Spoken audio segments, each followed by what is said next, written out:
When people think of World War II flying boats, the first aircraft that often comes to mind is the iconic PBY Catalina. It's a name that's become synonymous with maritime patrol and search and rescue missions, securing its place in aviation lore. Yet during those pivotal years, there was another formidable flying boat that, though largely overshadowed, left its mark on history. Enter the Martin PBM Mariner. With its 118-foot wingspan, patrol bomber capabilities, and even a galley that gave it the feel of a floating home, the Mariner was a true feat of engineering ambition. In this video, we're going to dive into the remarkable story of the PBM Mariner, from its design origins and World War II exploits to its post-war ventures and final fate. We aim to give this aircraft the spotlight that it has long deserved. In the late 30s, the winds of war were blowing across Europe and Asia.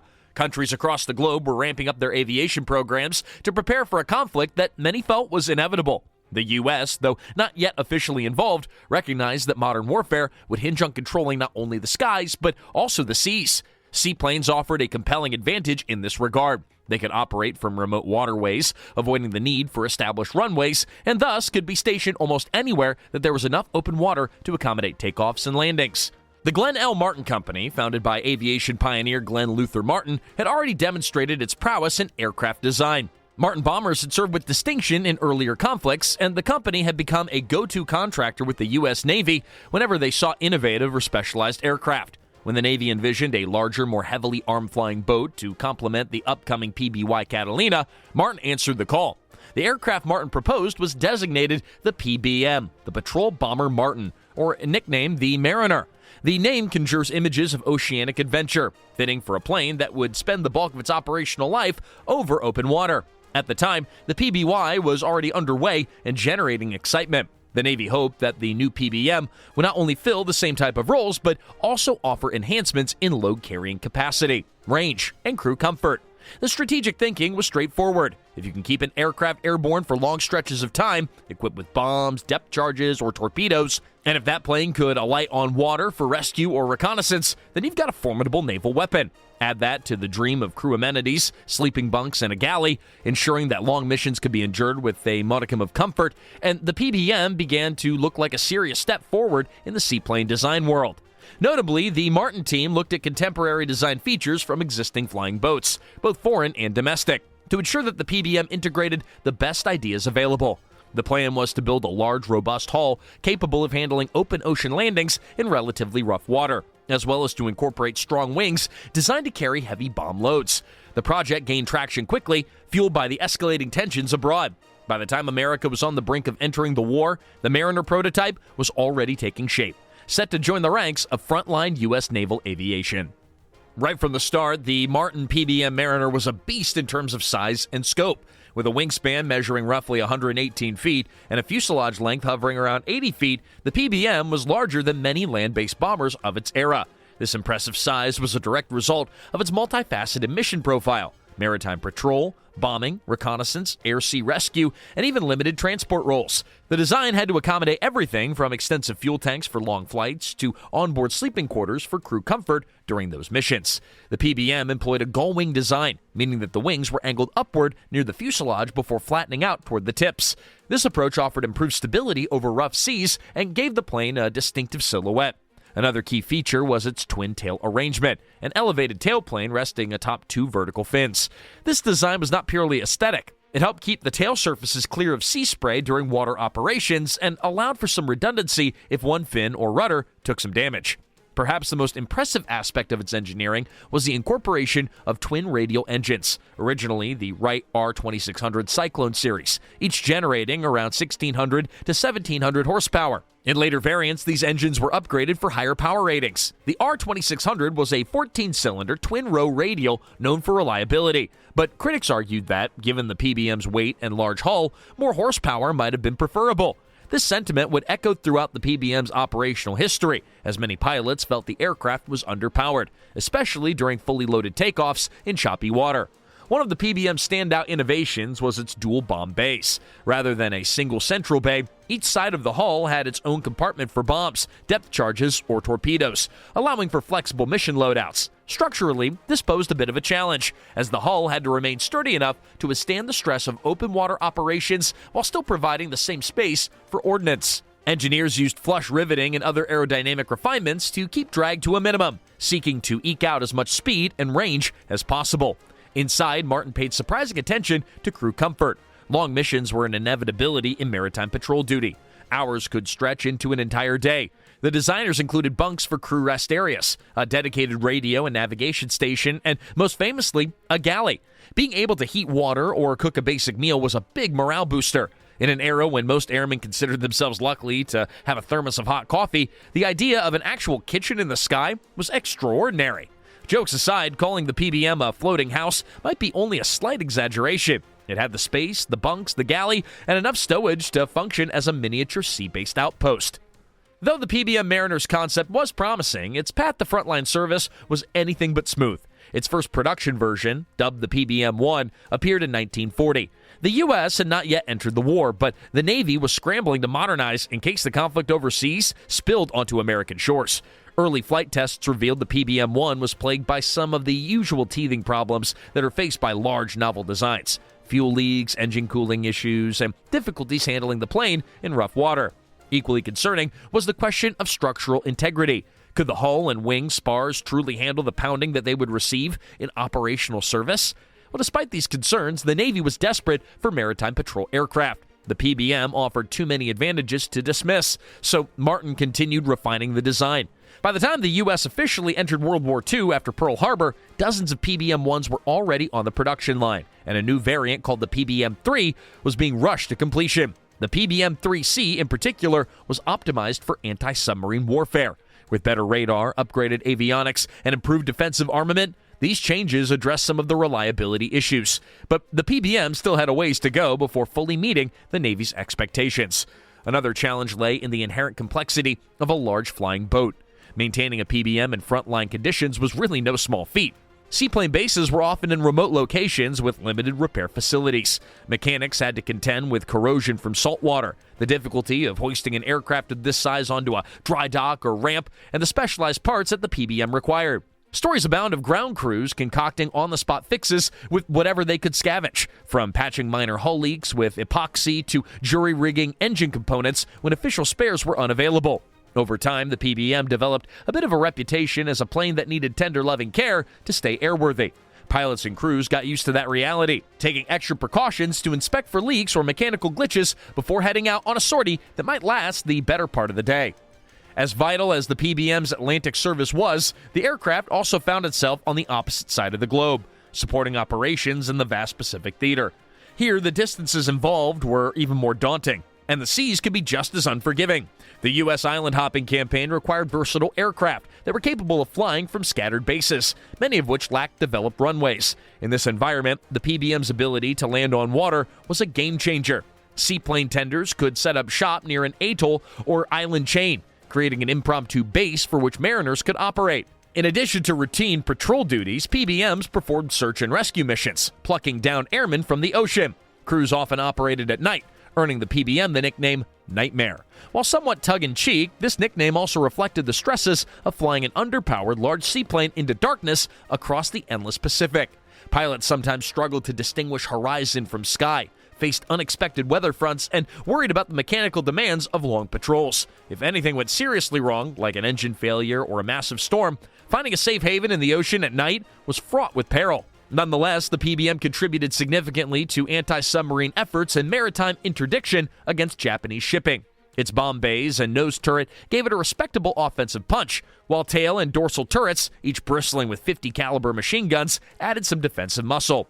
Crews adapted to the PBM's distinctive quirks, sometimes employing rocket-assisted takeoff, or RATO units, to get airborne from rough or confined water spaces. RATO bottles mounted on the fuselage would fire for short bursts, giving the heavy mariner extra thrust to break the water's grip. Occasionally, these night missions saw PBMs conducting harassment raids on Japanese positions or shipping. The plane's relatively slow speeds and large size made it vulnerable to anti-aircraft fire, but the darkness offered some measure of concealment. Crews who flew these missions often described them as a bit nerve-wracking, balancing the advantage of surprise against the PBM's limited agility in evasive maneuvers. Truth be told, the Nightmare moniker stuck partly because so many found the PBM's nocturnal sorties both physically and psychologically taxing.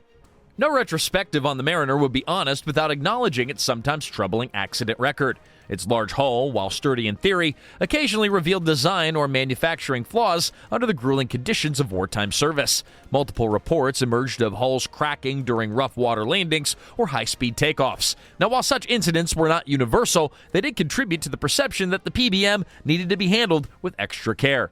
Even routine seaplane operations carried inherent risks. The act of landing on water at speed introduces a complex interplay of aerodynamic and hydrodynamic forces. A slight miscalculation in angle or power setting could lead to porpoising, where the hull bounces violently off the water's surface, potentially resulting in a catastrophic crash. Mechanical failures, particularly in the fuel systems, also posed a risk. The PBM's large fuel capacity and labyrinth of lines increased the odds of leaks, sometimes with tragic consequences. Pilot error or inexperience sometimes factored in as well. Because the PBM was overshadowed by the Catalina, fewer pilots received specialized training before being assigned to PBM squadrons. Rookies might find themselves grappling with the plane's weight and handling quirks, especially in dicey weather. Stories circulated of mariners that never made it back to base due to navigational errors, engine fires, or just simply pushing the plane beyond its limits at rough seas. Now, while some of these accidents resulted from the desperate tempo of wartime operations, others occurred post-war, further tarnishing the PBM's reputation. Public perception was often shaped by sensational news reports of a giant seaplane crashing at sea. This negative publicity overshadowed the more routine success stories of PBMs completing vital patrols or rescues. At war's end in 1945, the U.S. military began paring down its aviation assets, retiring or scrapping many aircraft that were no longer needed or had a clear role in peacetime. The PBM may have faded into complete obscurity then and there, had it not been for a handful of niches where a large flying boat could still shine. One such niche was polar exploration. The Mariner's ability to land on water or ice with adaptations made it valuable for carrying equipment and personnel to remote research stations, especially in Antarctica. Though conditions in the polar regions could be brutal, the PBM's hull design and ample interior space proved an asset for ferrying scientists, support staff, and provisions to otherwise unreachable areas. Another niche was continued military service in maritime patrol, search and rescue, and anti-submarine warfare. Even with the advent of jet aircraft, the immediate post-war years saw the U.S. Navy still relying on piston-engine planes for certain missions, particularly those requiring long endurance at relatively low altitudes. The PBM, with some modernization in its radar and communication systems, fulfilled this role. Crews even saw action during the Korean War, flying coastal patrols, scouting for enemy vessels, and occasionally performing rescue missions near the Korean Peninsula. Though overshadowed by more advanced jets and carriers, the PBM soldiered on. Yet the writing was on the wall. Technology was advancing at breakneck speed, and the concept of a large seaplane was rapidly losing ground to more flexible platforms. Helicopters began to take over some search and rescue duties, while new land-based maritime patrol aircraft like the Lockheed P-2 Neptune and later the P-3 Orion became the Navy's go-to solution for sub-hunting. Now, these designs offer greater reliability, easier maintenance, and most of all, the advantage of operating from conventional runways scattered worldwide. The PBM's days were sadly numbered. By the end of the 1950s, the PBM was recognized as an aging airframe in a naval inventory rapidly embracing jet-age designs. Accidents during this period, often mechanical or weather-related, fed the narrative that the Mariner was a risky plane to fly.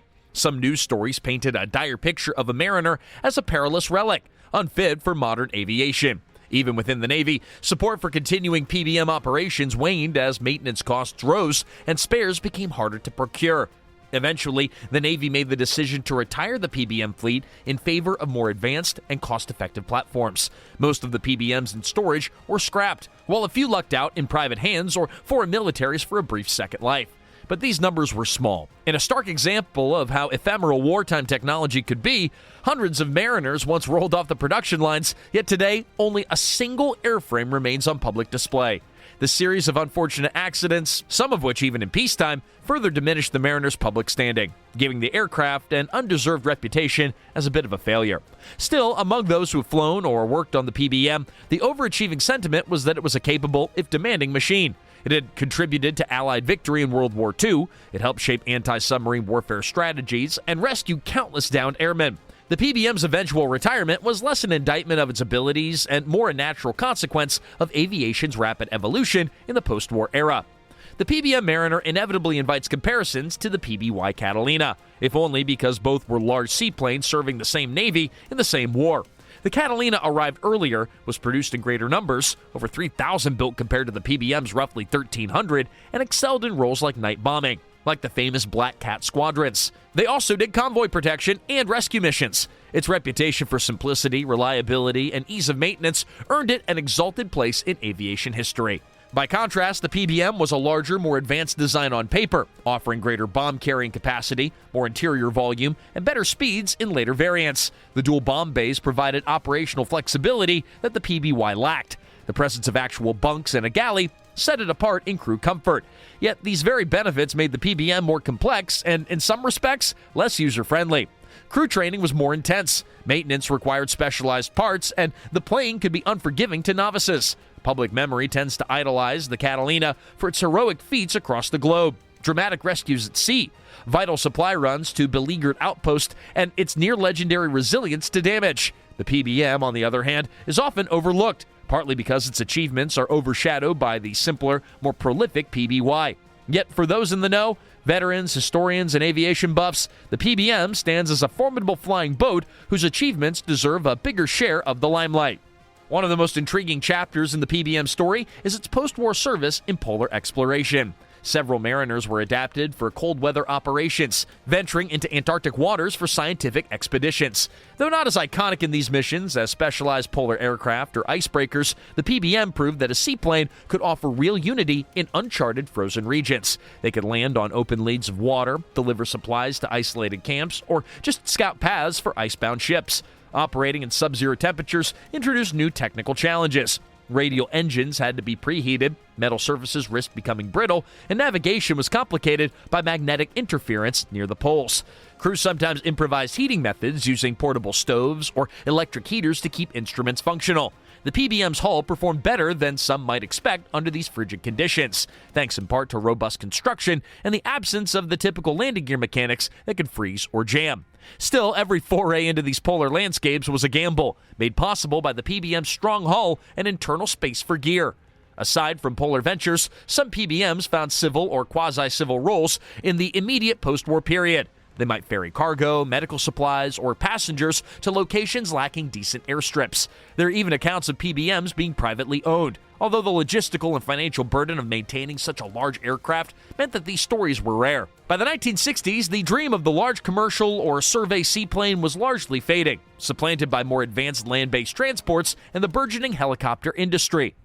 In an age when supersonic jets and space travel capture the public's imagination, it might seem quaint to dwell on a World War II-era flying boat. Yet the Martin PBM Mariner is more than a historical footnote. It's a testament to the particular philosophy of design and warfare that you can create a massive, multifaceted aircraft capable of functioning as a literal floating home for its crew while carrying bombs, depth charges, and rescue gear. Its development captures the spirit of American industrial might during World War II, when the question wasn't whether something could be done, but rather how quickly it could be done. Historians and aviation enthusiasts both value the PBM for the lessons it offers. It underscores the challenges and triumphs of large-scale seaplane design, which required balancing the conflicting demands of aerodynamic efficiency, buoyancy, and resilience to saltwater corrosion. It highlights the complexities of supporting such planes in the field, where the lack of traditional airfields made them both indispensable and a logistical headache. Its story also reminds us that even innovative designs can fall short when overshadowed by more prolific or simpler alternatives. For the men who served aboard the PBM, their memories are often bittersweet. They recall the camaraderie of the bunks, the smell of coffee in the galley, and the relief of hearing those engines roar to life when it was time to head home.